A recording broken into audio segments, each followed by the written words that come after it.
What do you do when you lose motivation? When you lose the drive to keep working at a goal that you set for yourself, whether that's big or small, or even just in your day-to-day work. When you start to lose that that bit of drive to get you right out of bed in the morning, to get you going on your daily tasks, to get you motivated and excited to do your day-to-day work. Life starts to feel a little bit gray, and I know a lot of us have probably experienced this. It starts to feel like the walls are closing in around you. It starts to feel like the projects that you were involved in are a little bit more distant or a little bit more just disinteresting in general. So the focus of today's episode is how we can snap out of this. This is super relevant for me because I recently went through a period of exactly this. It was my birthday recently. I turned 30 about a few weeks ago, 3 weeks ago.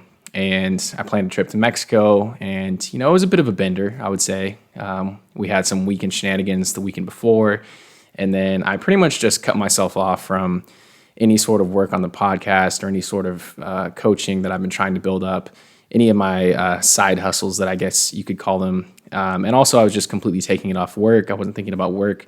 So I was just really disconnecting, and it was amazing. It was a beautiful experience, and I wouldn't trade it for anything. But I found that when I came back from that experience, when I came back from that trip, it was a little bit hard for me to get back into that groove where I was releasing episodes every Monday, where I was making a lot of effort to do marketing and branding for my coaching. Like all that kind of stuff sort of just fell by the wayside after I took this trip. And it's a normal experience for almost everyone. You have these big goals that you set for yourself. Maybe it's, a January resolution that you're setting for the new year. You're really good about executing for maybe 3 weeks, maybe a couple months, maybe even half the year. You're diligent about working towards that goal that you set for yourself. But then at some point, something shifts. You start to lose a little bit of drive. You start to lose that same energy that you had for that goal.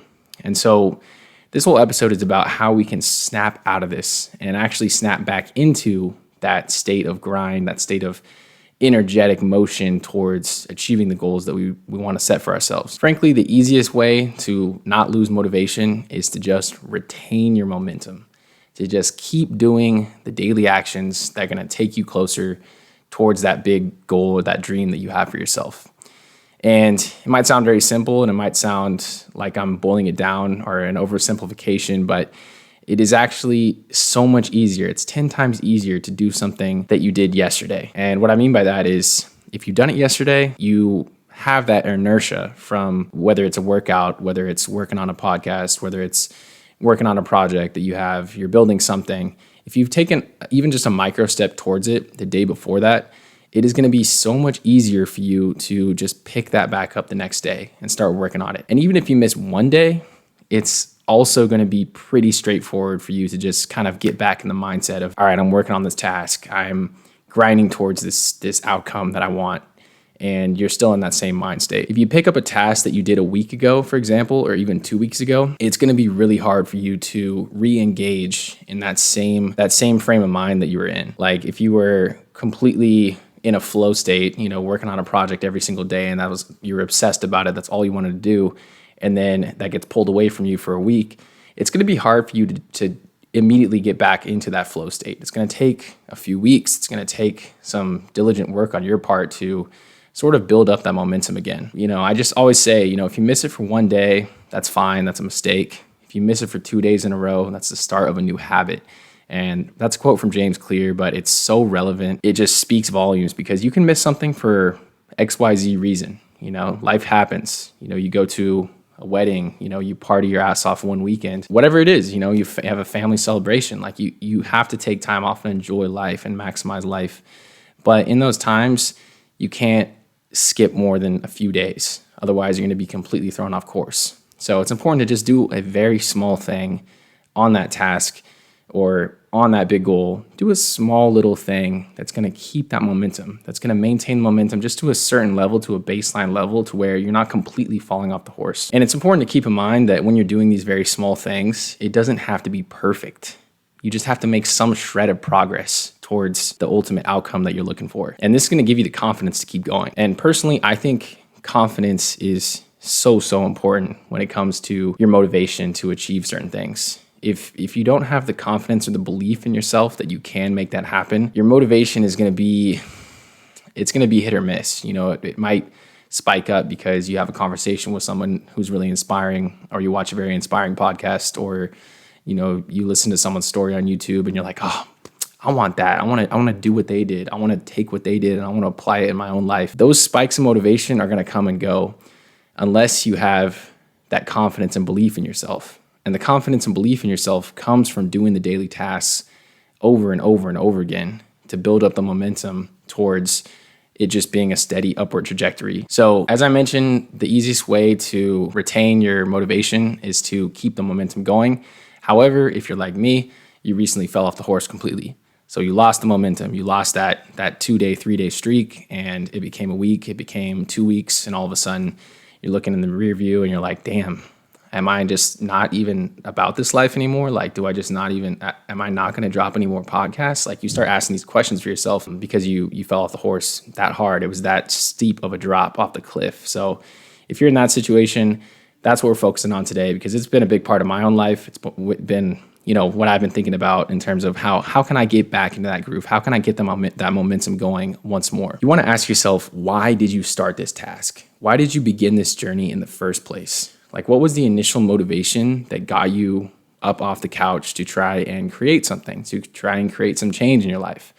You want to try and tap back into that somehow, whatever that is, whatever that motivation was originally, whatever your why was, reinvigorate that why some way, somehow. So, for example, my motivation with this channel has always been to help people with useful and practical advice based on my own life experience. That's really what it's been about. I just want to be able to help inspire people to create positive change in their life. And so to help keep myself going in this specific arena, when I'm in positions where I'm like, damn, should I keep doing this? Why am I doing this? I always look back on messages of encouragement or things that people have said to me where they found the information that I'm putting out valuable, useful, where it's created a shift for them. And that has always restarted that why for me. It's reminded me of, okay, that's exactly why we're doing it, and that's why we're going to keep doing it in the future. So I look back on some messages that people sent me that I have screenshots of. I actually have a few written down in my journal where I'm just like, that really stuck with me, where someone says, I resonate with this message. I needed to hear this today. I needed this reminder.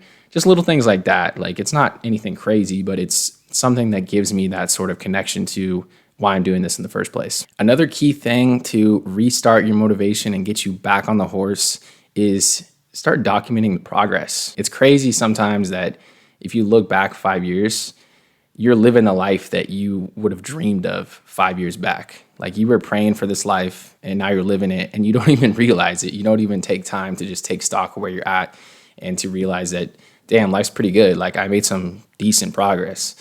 And so it's really useful just to document the progress. Like, look back, go in your photos album, go back to 2020, see a photo, just some random photo, and think, oh, that's the person I was, that's what I was doing.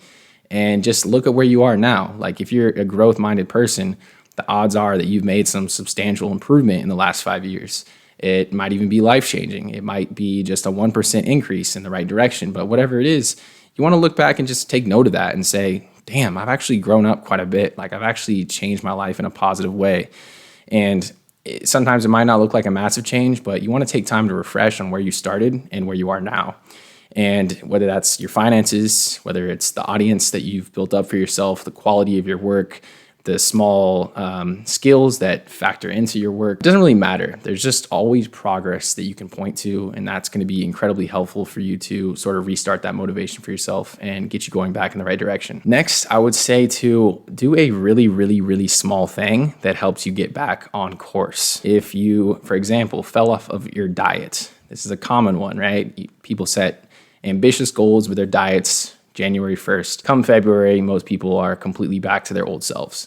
And so if you've fallen off in this way, you want to start with just one healthy meal. Start with one healthy meal one day when you have a lot of free time, you don't have anything getting in the way of you sitting down and just cooking that good meal for yourself, a nice, nutritious, well-rounded meal. And then slowly build that up back into your routine to where you can feel like you're back at your baseline, to where you were before, where you were killing it with the diet, where you're crushing it, you had all the good habits in motion. It's really important just to do that one thing and not think about the whole big picture of, oh, I can't even follow a diet, because it's very easy to get down on yourself, right? Like if you fall off in this one way, it's very easy to just start just shitting on yourself and saying, I'm not the type of person that can follow a diet, or I'm not meant to be fit, or I'm not meant to succeed in business, or I'm not meant to do this. It's like your confidence starts to tank. And so to bring that back up, to get that going once more, is just do the one thing. Do the one thing, start to build it back up like building blocks, like Lego pieces that you're piecing together to eventually build your fortress back to where it was before. And next, I would say this is something that I've really dove into recently. If you follow me on Instagram or any of the channel, I've talked about dopamine detoxes. And this has been a huge one for me because I've researched this a lot. There's a lot of good neuroscience information out there. Diary of a CEO podcast has a really good podcast on, I forget what her name is right now, but she's a dopamine expert. And same with Andrew Huberman. He's talked about this a lot. But cut out the cheap dopamine fixes. Dopamine and your motivation reward system in your brain are linked. Like you cannot separate the two. Actually, the motivation to go out and pursue better things for yourself comes from a deep evolutionary level of our need to go out and procreate and find food and shelter and these sorts of things. And so the need to go out and do, like to want to pursue something higher for yourself, it really stems down from that very basic primal instinct, which is dopamine being released in your brain, telling you to go out and do something. That is really motivation in its own right. Like that is what will get you out of the door and get you excited to go to work and to go bring home food for your family or to go better your life for your family or for yourself or whatever it is. But the thing is, you can deplete your dopamine reserves so quickly nowadays. There's so many distractions out there. Your social media apps alone are doing it. It's just endless scrolling. It's nonstop, just like flashing objects and like the best of the best, everybody's best lives, everybody's like most fit pictures, everybody's most entertaining videos. Like everything is just thrown right in your face. And the dopamine is right there for you. You don't actually have to go out and do anything to create a positive flow of dopamine in your brain. It's just being released there as you're sitting in your bed scrolling. It's incredibly dangerous. It'll kill your motivation.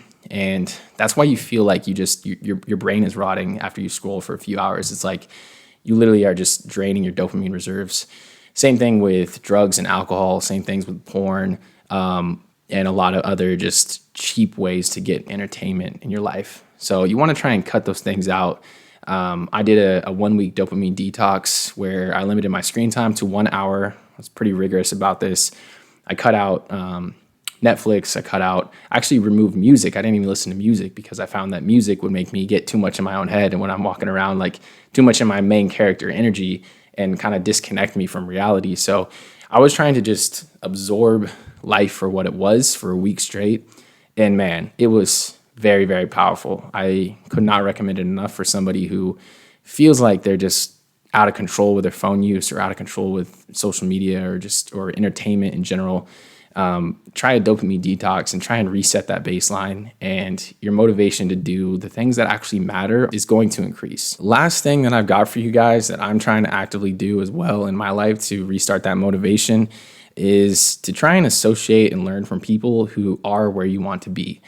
The quickest way to raise your level is to be around people who are 5 steps, 10 steps ahead of you. You know, they're gonna say things casually in conversation that are gonna leave you reeling. Like you're gonna be just kind of like taken aback by things that to them are common or just easy to do or that they do on the regular that are like very transformative and can be very powerful for you to, you know, take note of and start to implement in your life. And so it's important to just pick up, you know, soak up some game from people that are doing better than you, or also to read up on people that have been in positions in their lives that you want to get to as well. And so that can be anybody, like, you know, the most legendary figures in history. You can go and read their autobiographies. You can listen to podcasts on them. There's a lot of ways to learn about what amazing people have done in their lives. And there's a lot of inspiration to seek from their stories, or even just the stories of people around you. You know, try and just keep an eye out, keep an ear out for stories of inspiration like that can reinvigorate that energy to attack life with a high degree of motivation all over again.